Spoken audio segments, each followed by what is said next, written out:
দর্শক স্বাগত ৩ মিনিটে খবরে। কুমিল্লায় যৌথ বাহিনীর হাতে আটকে পড়ে স্থানীয় এক যুবদল নেতার মৃত্যুর ঘটনা তদন্তের নির্দেশ দিয়েছেন অন্তর্বর্তী সরকারের প্রধান উপদেষ্টা ড মুহাম্মদ ইউনূস। প্রধান উপদেষ্টার প্রেস উইং থেকে পাঠানো বিবৃতিতে বলা হয়েছে, আইনশৃঙ্খলা রক্ষাকারী বাহিনী ওই যুবককে শুক্রবার ভোরে তার বাড়ি থেকে আটকের পরে নির্যাতন চালায়, যা তার মৃত্যুর কারণ হতে পারে এমন অভিযোগ উঠেছে। জাতীয় জীবনের প্রতিটি ক্ষেত্রে মানবাধিকার রক্ষা করা এই সরকারের অন্যতম লক্ষ্য বলে বিবৃতিতে উল্লেখ করা হয়। আন্তঃবাহিনী জনসংযোগ পরিদপ্তর জানিয়েছে, কুমিল্লায় যৌথ বাহিনীর অভিযানে আটক ব্যক্তির মৃত্যুর ঘটনায় একজন ক্যাম্প কমান্ডারকে প্রত্যাহার করা হয়েছে।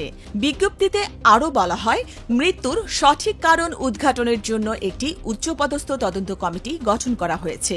তদন্তে দোষী সাব্যস্ত ব্যক্তিদের বিরুদ্ধে সেনা আইন অনুযায়ী যথাযথ ব্যবস্থা গ্রহণ করা হবে। যৌথ বাহিনীর অভিযানে আটকের পর মারা যাওয়া যুবদল নেতা তৌহিদুল ইসলামের লাশ নিয়ে কুমিল্লা প্রেস ক্লাবের সামনে বিক্ষোভ ও মানববন্ধন করেছেন পরিবার, স্বজন ও এলাকাবাসী।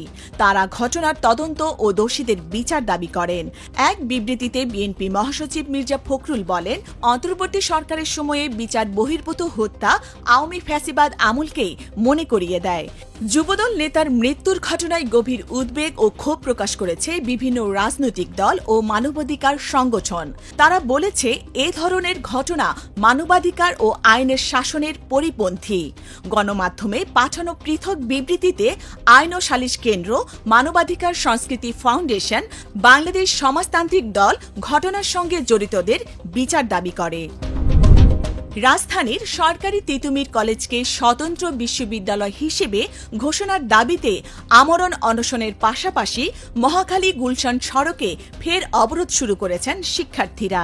শনিবার বিকাল ৪টার মধ্যে তিতুমীর বিশ্ববিদ্যালয় গঠন সম্পর্কিত ৭ দফা দাবি পূরণ না হলে অনির্দিষ্টকালের জন্য ঢাকা উত্তর সিটি কর্পোরেশনের আওতাধীন এলাকায় ব্যারিকেড কর্মসূচির ঘোষণা দিয়েছিল তারা। কিন্তু সরকারের কাছ থেকে সুনির্দিষ্ট কোনো আশ্বাস না পেয়ে আবার সড়ক অবরোধে নেমেছে শিক্ষার্থীরা। তিতুমীর কলেজকে বিশ্ববিদ্যালয়ে রূপান্তরের দাবিতে বেশ কিছুদিন ধরে আন্দোলন চলছে। শিক্ষা মন্ত্রণালয় অবশ্য জানিয়েছে, তিতুমীর কলেজের বিষয়টি সরকারের বিশেষ বিবেচনায় আছে, তাই সময় বেঁধে দিয়ে আন্দোলন করার যৌক্তিকতা নেই। এ নিয়ে জনদুর্ভোগ হয় এমন কর্মসূচি থেকে বিরত থাকার জন্য আন্দোলনকারীদের প্রতি সরকার আহ্বান জানায়। অমর একুশে বইমেলা উদ্বোধন করলেন অন্তর্বর্তী সরকারের প্রধান উপদেষ্টা ড মুহাম্মদ ইউনূস। শনিবার বিকেলে বাংলা একাডেমি প্রাঙ্গণে ঐতিহ্যবাহী এই বইমেলা তিনি উদ্বোধন করেন। এ সময় ৭ জন লেখকের হাতে বাংলা একাডেমি সাহিত্য পুরস্কার ২০২৪ তুলে দেন। প্রধান উপদেষ্টা বলেন, জুলাইয়ের চেতনায় নতুন রূপে আয়োজিত হয়েছে এবারের বইমেলা। ২১ আমাদের মূল সত্তার পরিচয়, ২১ মানে জেগে ওঠা, ২১ আমাদের দৃঢ় বন্ধন। এবছরের বইমেলার প্রতিপাদ্য জুলাই গণ অভ্যুত্থান, নতুন বাংলাদেশ নির্মাণ।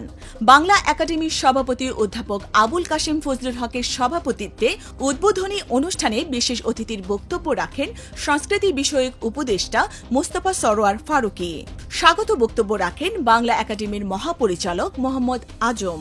বইমেলায় অংশগ্রহণকারী ৭০৮ প্রকাশকের মধ্যে ৯৯টি স্টল বাংলা একাডেমি প্রাঙ্গণে, ৬০৯টি স্টল সোহরাওয়ার্দী উদ্যানে রয়েছে।